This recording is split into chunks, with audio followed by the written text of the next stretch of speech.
New house, new railway, new video series. Let's get started.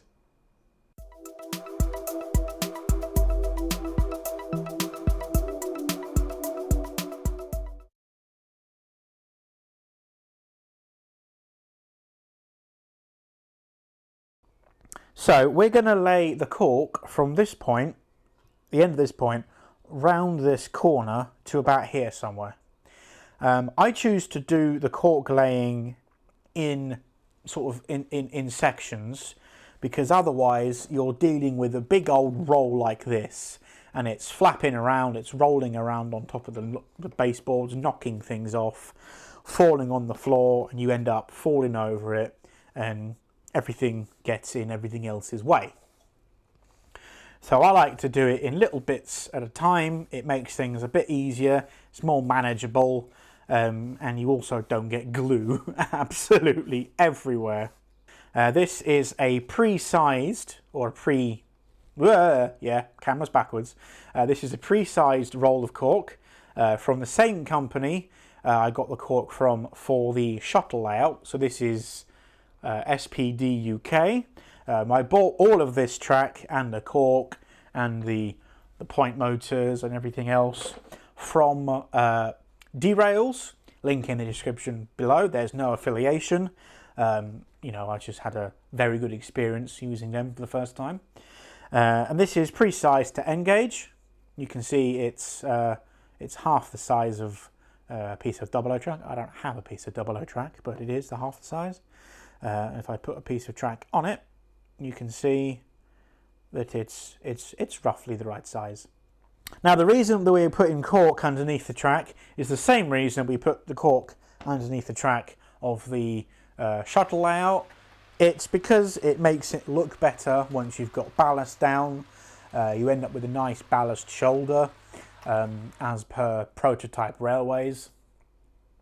And also, specifically when it's at this stage of construction, before you start throwing ballast and stuff around, it does actually make things a bit quieter than just running on bare boards. Once you get scenery on it and ballast and glue, it doesn't really do anything.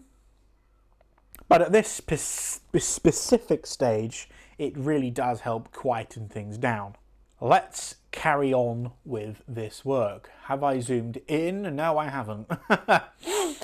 So I'm going to remove this little junction for a minute. Make sure that this curve is roughly in the middle of this piece here. And I'm going to grab my pencil. And what I'm going to do is, quite simply, just draw round the edge of the sleepers of the track. Whoops. Doesn't have to be very neat because the cork will cover most of this anyway. You can see there's a couple of screws and nails there which took the pencil on a bit of a wander. And there was a joint there. And basically all this does, you won't be able to see this because once the cork goes on the top of it, all the pencil marks are covered up anyway. But what it allows is it gives you some idea of where the track will be, and it gives you a rough indication of what to follow, sort of thing, because you can always come back with a little knife and trim the edges of it back if it's a bit sort of wavy as it goes around a corner or something. And also, if when you draw the lines, this bit might not be parallel. If I get the cork on it and then it's clear to me that it's not parallel, you can get the track parallel on the cork and then cut the cork once it's all been laid down after the fact and everything looks nice and tidy and neat. So we've drawn round that. Now I can disconnect the curve, the 180 degree curve from this 45 degree curve, or this 90 degree curve, sorry. And you can see there is our pencil marks. You can see where we need to put the cork. And another slight modification I'm having to make myself is the little track pin holes in the track. You can see one just in centre of shot there.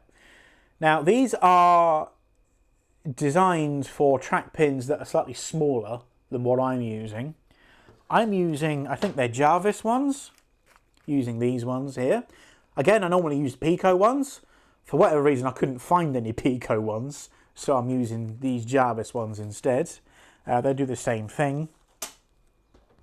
But they're quite thick, and the holes in the sleepers aren't really big enough.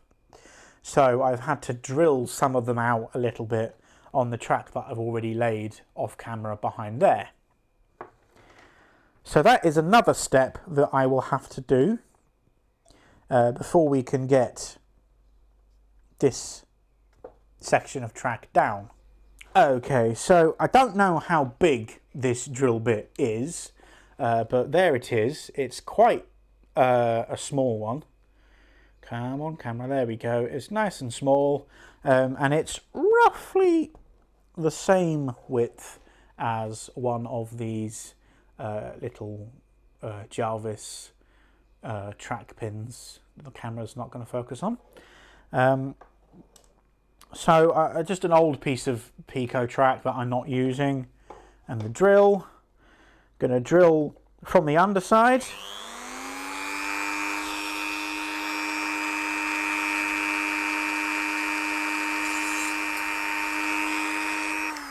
Like so.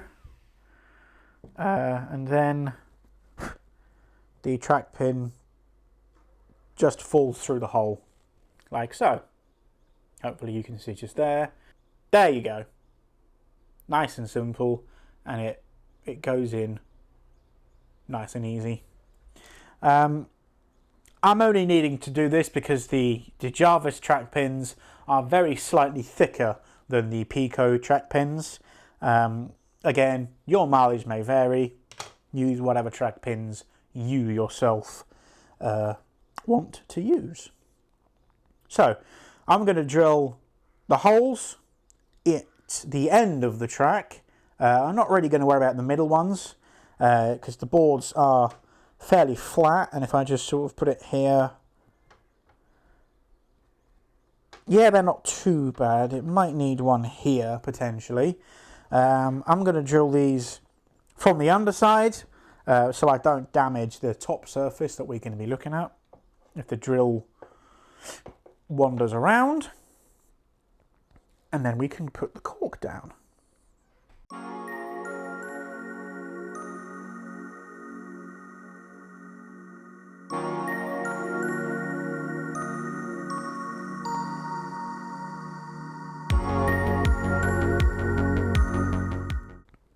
Okay, that was very easy. It's a little bit difficult to show on camera because everything is so small, but the holes are done. I don't know if you'll be able to see. If I can get the camera to focus on this piece of track, you might be able to tell that the hole at the end of the track is bigger than the hole in the middle, just here. If I move the track around enough, you might be able to catch a glimpse of the holes. Maybe, don't really know, but they're different sizes. So now the track is prepared, ready to rock and roll. We can think about getting a piece of cork down. So I'm literally just going to kind of eyeball the length of it. It'll go around like this. So it'll be somewhere here with a little bit extra. And then just cut it off straight as we can, like so. Grab our glue. So again, this is just the same Gorilla Wood glue we've been using on the shuttle layout project. You know, I had loads of this stuff lying around, so there's no point buying anything different. Just make sure you give it a good shake. Otherwise it comes out in blobs, which is useless for everyone. And I'm just going to put the glue straight in the middle of our lines here. Really easy. basically the same sort of methods we used on the previous layout project, so I won't spend too much time doing it. Like so. And then the only tricky bit, because this is such a tight curve, the cork does bend quite well. Really, it's designed to. It's not a very high density roll of cork. The high density stuff does seem to find it a lot more tricky to get round. And what I'm going to do is I'm going to put a couple of track pins just in the ends to hold the end of it in place, because when I try and curve it round, it's going to want to kind of walk off out of where I've put it and be annoying and get glue everywhere and be in my way. So this 5mm plywood is soft enough where you can just use a pair of pliers to stab the pins through. If you're using something a bit harder, maybe you're using birch plywood, if you're fancy, you might find that you need to use a hammer to get your track pins in. So you can see the struggle. If this was a longer piece of cork with the roll hanging around over here, you can see how in the way it would be.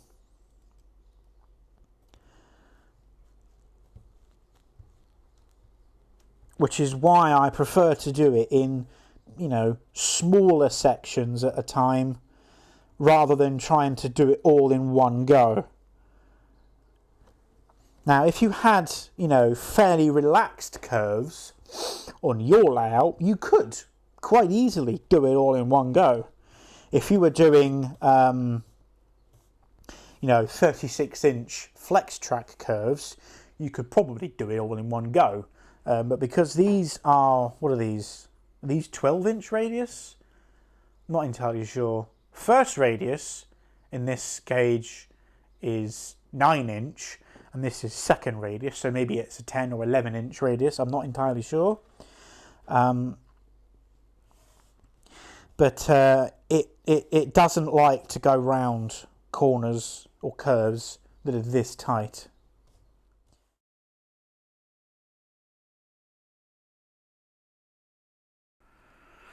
Apologies for the funky shadows. We are now going to be laying this piece of track here. This will be the platform number 1 road. Is the camera in focus? Yeah, it is actually. It's all upside down, so it's very hard for me to see what I'm doing. So this point that I installed off camera has already had the point motor holes drilled. It's pinned in place, and I've got all the necessary track joiners on it that I need. The diverging track here has 2 insulating rail joiners, because of course this track is going to have a separate switched power feed from one controller or the other, as I mentioned earlier, so it needs to be entirely isolated from the other tracks. The other diverging route, the straight bit here, has only 1 isolating rail joiner on the frog. These are live frog points, and I'm going to be wiring the frogs up to a switch which is built into the bottom of the point motors here. If you can see these contacts up here, it works a little something like that with this little spring-loaded washer. Making sure this piece of track is nice and straight. I'm gonna probably only put maybe 2 track pins in this one, somewhere here and somewhere here. So I'm actually just going to eyeball where I want them. I'm going to put one somewhere here.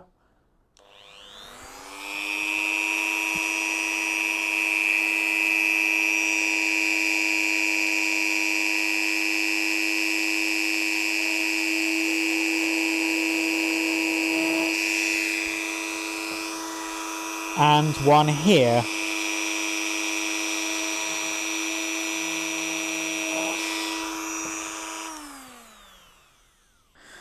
So let's get this piece of track in. It's just a case of carefully sliding the rails into the joiners that are already there. Do a bit of a wiggle like that.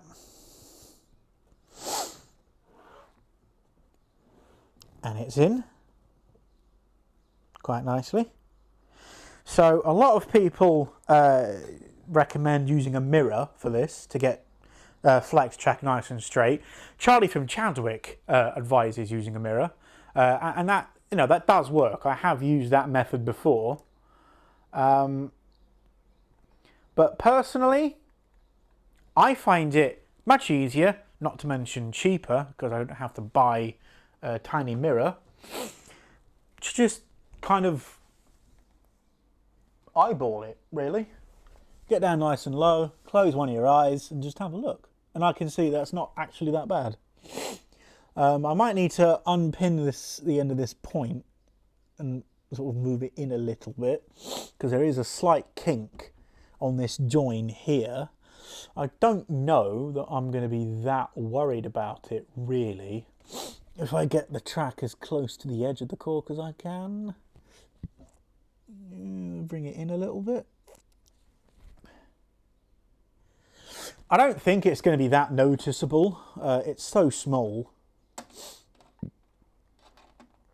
But I will run this Mark 1 over it, just to see if it's noticeable.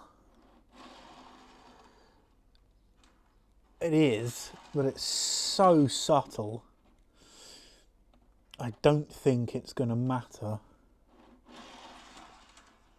Yeah, no, I'm not going to worry about that too much. So, get a couple of pins. There we are.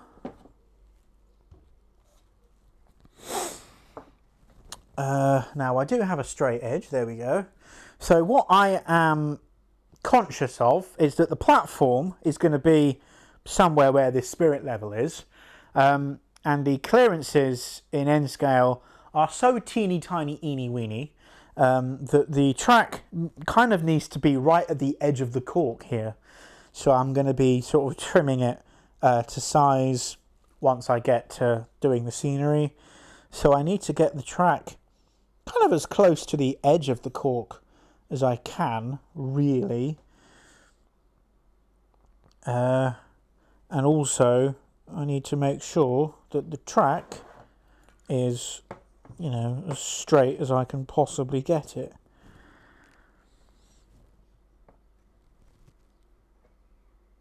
And that doesn't look too bad, really.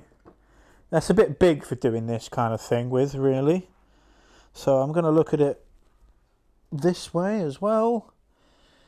Yeah, that slight kink doesn't look too obvious, really. I might just bring it sort of that way. That will do. And now I've got to find the holes.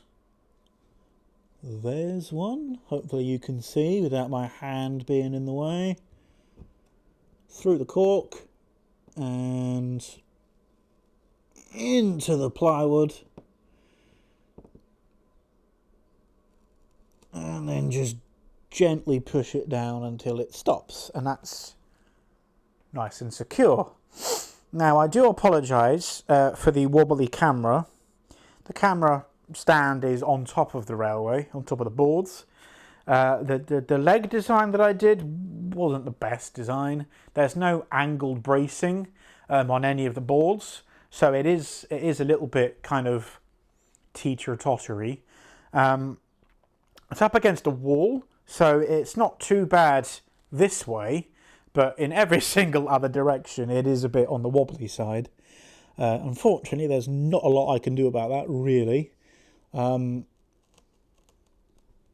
If I were to completely redo the legs, then, you know, I'd be able to make wooden legs and put some angled bracing on it at a 45-degree angle. But I can't. So there. There's a straight piece of track done now. Nice and easy. Now we come to this way. We need to lay this little kickback junction. So I'm going to separate the points, keep them in the same orientation so I don't get confused.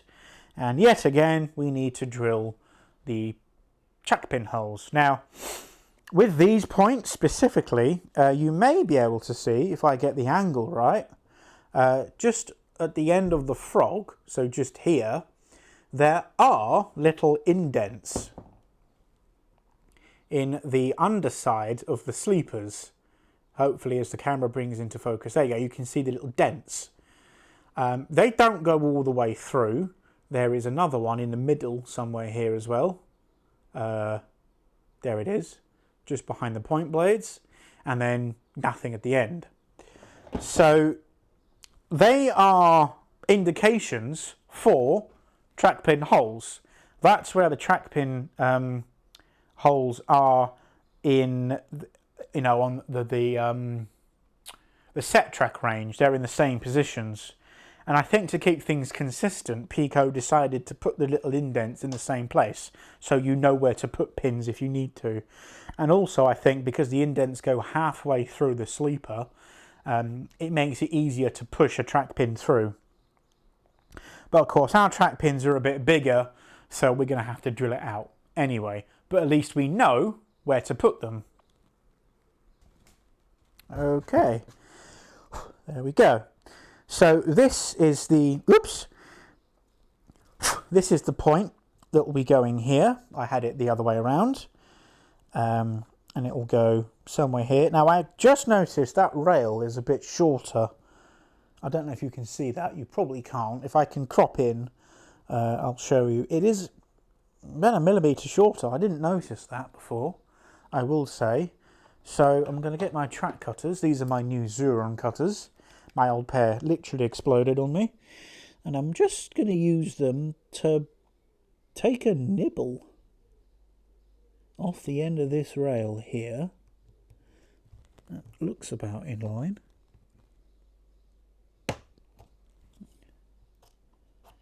Like so. And hopefully now that is a bit more parallel. Yeah, it's better. I didn't notice that that was slightly askew. Never mind. So we need to get some rail joiners on that. I need to go to the windowsill where my rail joiners are. So we'll need one metal one and we'll need one nylon one. Whoops. There's a nylon one. And the nylon one goes on the frog rail. There we go. Nice and easy. And the metal one goes on the other rail. Now, I don't know whether this is, you know, a known, talked about issue. But with the Code 80 metal rail joiners in the Pico Streamline range, I find them to be surprisingly loose from brand new. And I don't know why that is. So push it on, although this one seems to be a bit, no it's not. It starts off being a little bit too tight and then you get it on and it almost pushes itself up the entire length of the rail. So I just need to pull this down a little bit, bear with me. There we go. So I've roughly got the metal joiner here, about half its length. On the end of the rail there, and then what I do, because they're a bit loose, I get the track cutters and I come across like this. The camera will not focus on that at all, but essentially like this, hard up against the first sleeper, and oops, very gently squeeze. Just enough to put a little tiny dent in the rail joiner and the rail. Hopefully you can see that. And then with my needle nose pliers, I just very carefully, like that, squish the rail joiner sides, because the rail joiner has sides like this. I squish the sides down a bit, so instead of being something like this, they kind of deform a little bit like that. So the top is a tighter fit, and that will just help the track joiners kind of stay in place, really. So I need to take these track pins out now,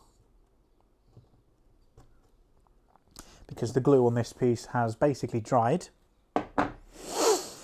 And now we can get these rail joiners in.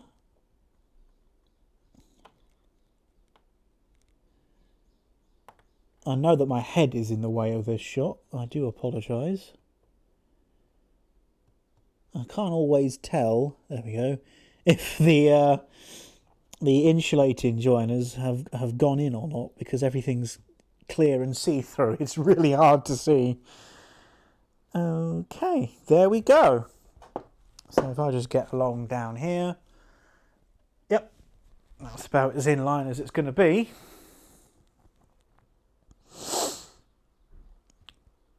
Something like that. And all I'm going to do for the minute is put one track pin part way down in the middle of the point here. Not pushing it all the way down, I just want to keep it from moving from side to side. That's looking pretty damn straight. And then just check, holding this point up, that it's going to be kind of in the same place. Yep, that's not bad.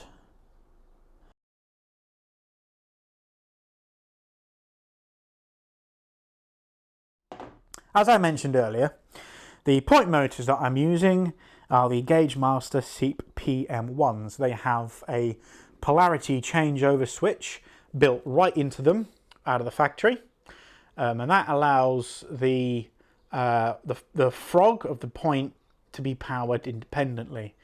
But to get these point motors fitted in exactly the right place is a royal pain in the butt. You can see there is a hole on the PCB just here, which marks kind of top dead center, if you like, this hole here. And if you line that up with the drive pin of the point motor, theoretically that's now in dead center. Maybe. I don't know. But a tool like this can help make things so much easier. So this is the alignment tool from SPC Modeling. This is the specific code 81. And if I throw up some pictures here, you can see how it works. Just close this curtain again because the sun's gone back out now and I'm already boiling. So essentially, this little tool helps you line everything up nice and straight. You need to make sure that the point motor goes in with the correct alignment. Otherwise, that little switch on the bottom of it isn't going to work properly. So this jig holds the tie bar of the point in the right place and stops it from moving around, holding it in exactly the right place. So that when you come time to drill the holes to mount it, everything is in the right place when you come to put the point motor on. So here we go. I might need to push this track pin in a bit more at the end. Excuse me, being in the way. Something like that. So, hook it over the tie bar. Give it a bit of a wiggle round. Slide it up. And there you go. That is now in, near as damn it, the right alignment. The camera's in the total wrong place for this, but I'll flash up the pictures somewhere on the side of the screen so you can see a bit clearer. So like that, all of these holes are now in the right place in relation to the tie bar of the point. So this is basically the same sort of tool I used on one of my 00 scale layouts, Cowbridge, in the January 2025 update, I think it was. Although this works slightly differently, the premise is exactly the same. So now I can use these holes to line the drill up. And you can see they're marked L and R. Because in N scale and also 009, the point motor actually sits on one side of the point rather than being in the middle. So you want to mount your point motor to the right hand side of the point from the narrow end. You drill the ones that say R.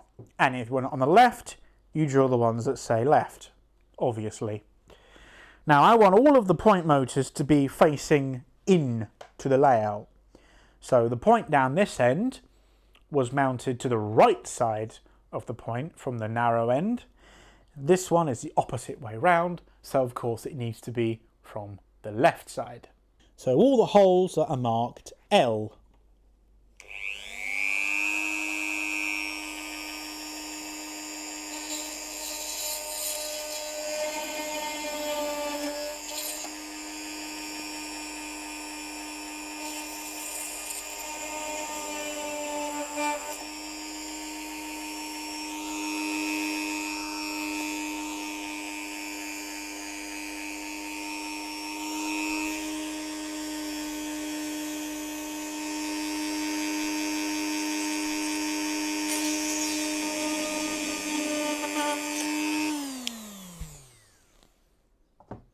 Right, let's see how well I did. Not bad. It looks like I caught the tie bar hole a little bit, but that's fine. All the holes have been put in. So there we go. Now, on my 00 gauge layout, I actually slid an old crappy metal set square thing underneath the tie bar of the point and drilled up from the bottom. I don't have that anymore. It fell apart, unsurprisingly. So this time I'm going to have to take the point out, which is a little bit of a hassle because it's an extra step. But because we put lots of track pins through it, we should have a relatively easy time putting it back where it was. So the center pin of the bit goes in that tiny hole, and then I drill straight down.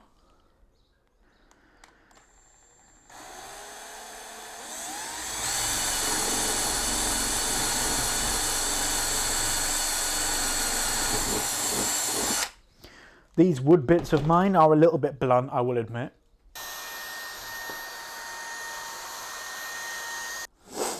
So that hole is drilled.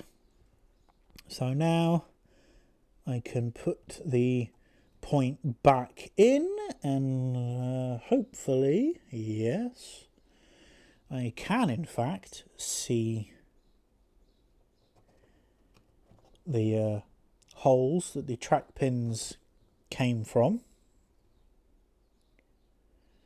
and I can push them part the way in. Oops.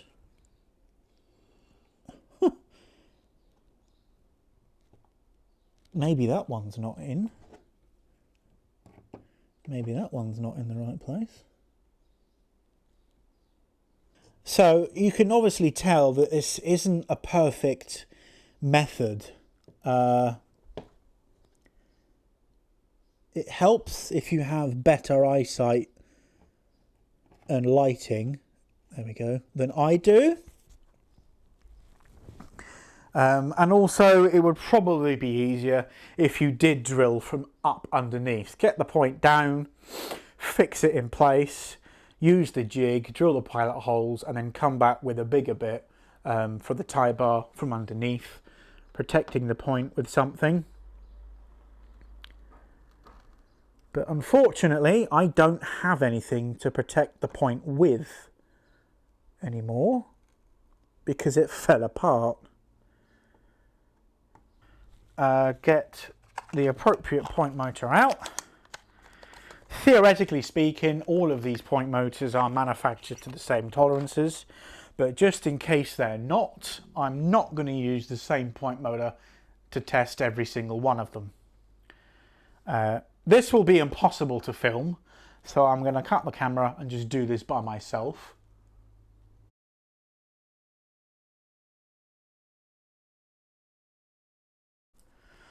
Okay, so I'm still learning how to use this alignment tool thing. It's different to the one I'm used to, and of course this is a different scale. It seems that a 6mm hole might actually be a touch undersize. So I'm going to do something very stupid and enlarge a hole that's already here. I wouldn't recommend doing this. You should just use a correct size hole right off the bat, but I don't have a lot of choice in this matter.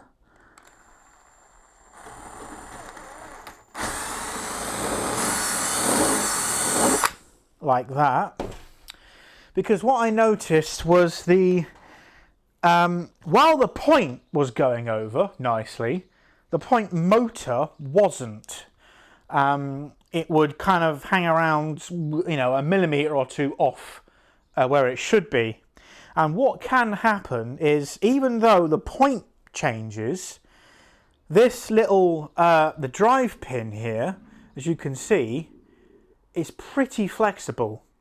So what can happen is, even though the point motor, in fact you can see there's movement on it, even if the point motor isn't all the way across, because of that movement and the flexibility on the drive pin, the point will still be over. You end up with a levering movement, where instead of going like this, it kind of moves a bit like this. And yeah, you'll still get your point moved, direction will work, but your switch won't. Okie dokie, so we are back. Now, full transparency, my fault that this wasn't working. The point was in the right place. It may have moved very, very slightly. And actually looking at it, this one looks a little bit twisted somehow. But essentially what was going on, the screws that I'm using, which are the same size screws I used on a different layout. You can see here they are. They are slightly too big to get through the mounting holes. They don't push through, but they do thread through. So what I was mistakenly doing was putting the point motor up and then putting the screw in and then tightening everything down. And what that was allowing for was the minutest of movements, which was enough for the tiny little, the end of the screw here, the point end of the screw, to be ever so slightly out of alignment with the holes that I drilled through the board. And as I screwed the screw in, rather than the screw going up straight into the hole, it went in at a very slight angle on both sides. That was enough to knock it out of whack. So what I have learnt to do is to thread the screw all the way into the hole of the point motor, all the way in, so it holds itself in, because it threads in, it bites into the PCB of the point motor, it threads itself in and holds itself in the point motor hole so it can't fall out. And then I'm able to get the point of the screw in the little hole, and everything is able to tighten up nice and nicely.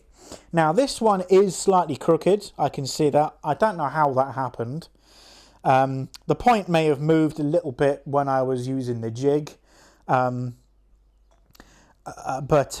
simply what I can do is just loosen one of the screws on one side, and then allow the point motor to kind of find its own center, then just tighten one of the screws, the remaining screw, all the way up.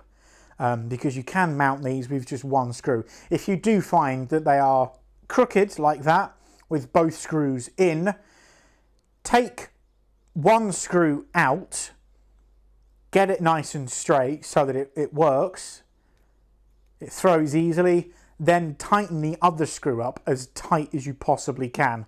And I've done that before with these point motors, and it has worked.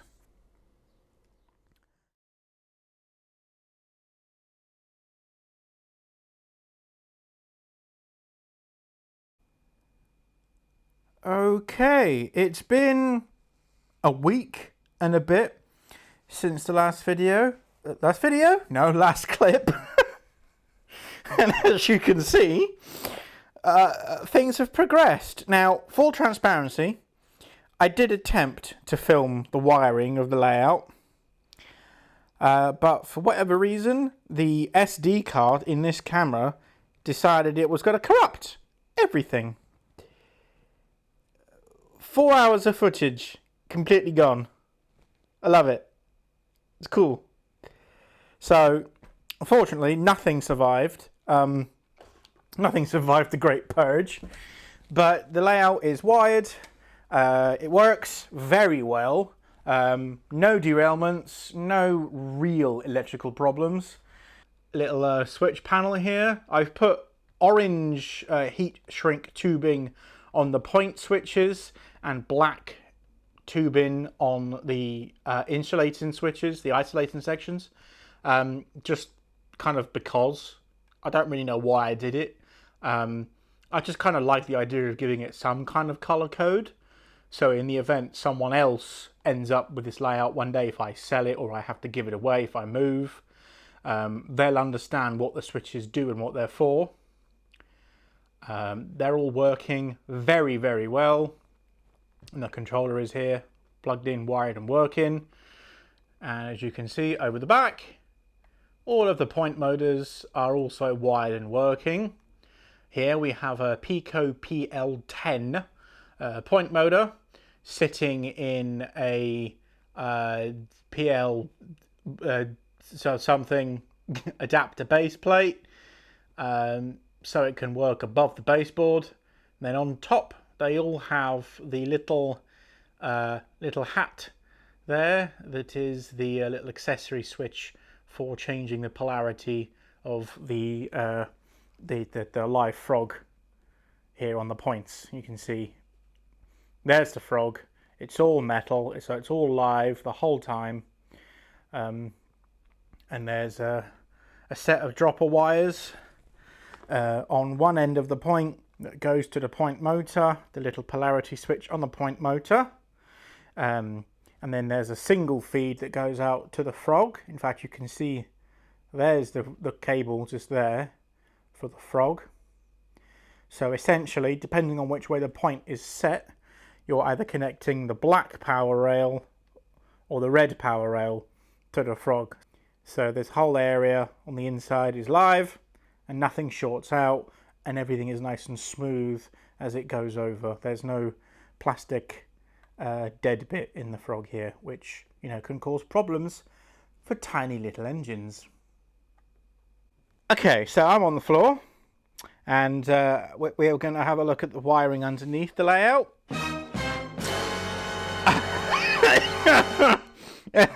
It's not the best job I've ever done, I will admit, but because it's an analog layout, there's more wiring as it is anyway. And it's not an exhibition layout, so I don't really care. So this is the bottom of the train controller, and that is the little power supply breakout board for it. An absolute mess of wires. A couple of these junction box things, if the camera's going to focus. There we go. Like so, there's one there. There's another one there. And everything is connected and joins where it's supposed to. So I did try to keep this sort of color-coded. It's very hard to see, but everything is color-coded. Whether you can make things out very well or not, but basically the red and the black are the track power. So we have the black power feed just there, and the red power feed is just here. And then we have the yellow and blue, which the camera will not focus on, but there it is. The yellow and blue are for the point motors, for changing them left and right, and they also go up and connect to the switches. You can just see there. The switches also have that brown cable, which is where they get their power source from.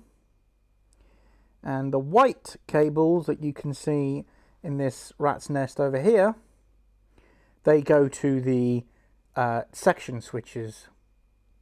So up here, if I get the camera at the right angle, you can see one of the SEEP point motors. Excuse the very funny dodgy angle. So you can see there we have yellow and blue, which is the switches to change the point left and right. We have a red and black, which go to the point itself, to the rails, to take power to the polarity switch. And there is the green one that goes to the frog to provide power. And then lastly, that tiny little orange one is the power for the point motor itself.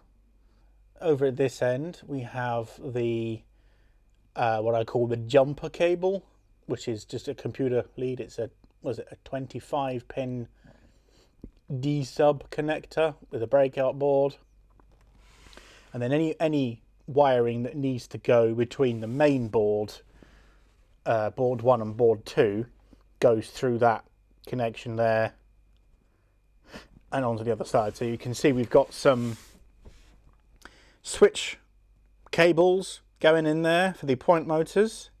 There we go, the yellow and blue ones for changing the points left and right, and also the orange there for the power lead for the point motors themselves. Also have that green one there for the frog of one of the points. The point was in a bit of a weird location, so it actually takes the the power across the board joint for the frog. This one here, it's in a weird place. You can see there's the board joint there, and the frog of the point is on the other side to where the point motor is. So it's a bit funky, but it works.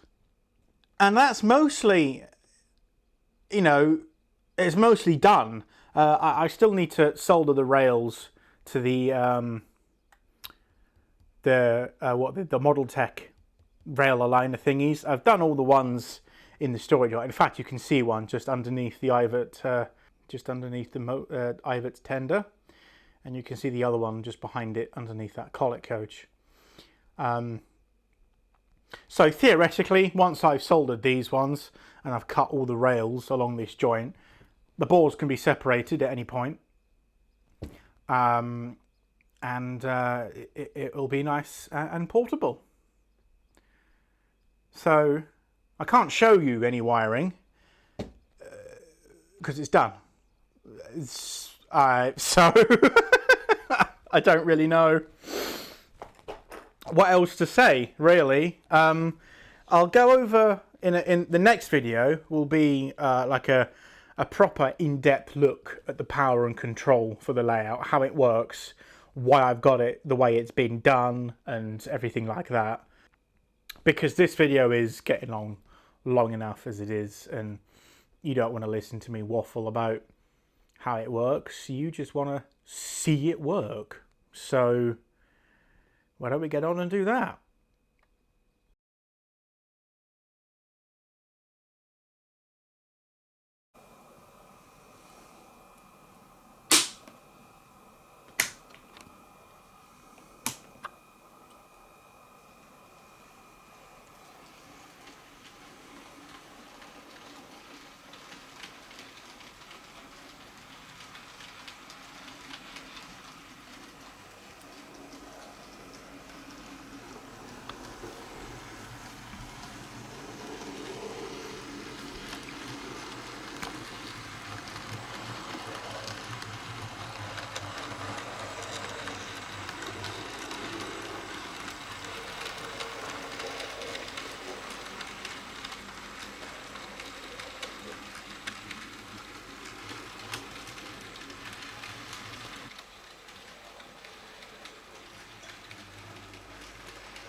thank you very much for watching. Happy modelling, and I'll see you in the next video.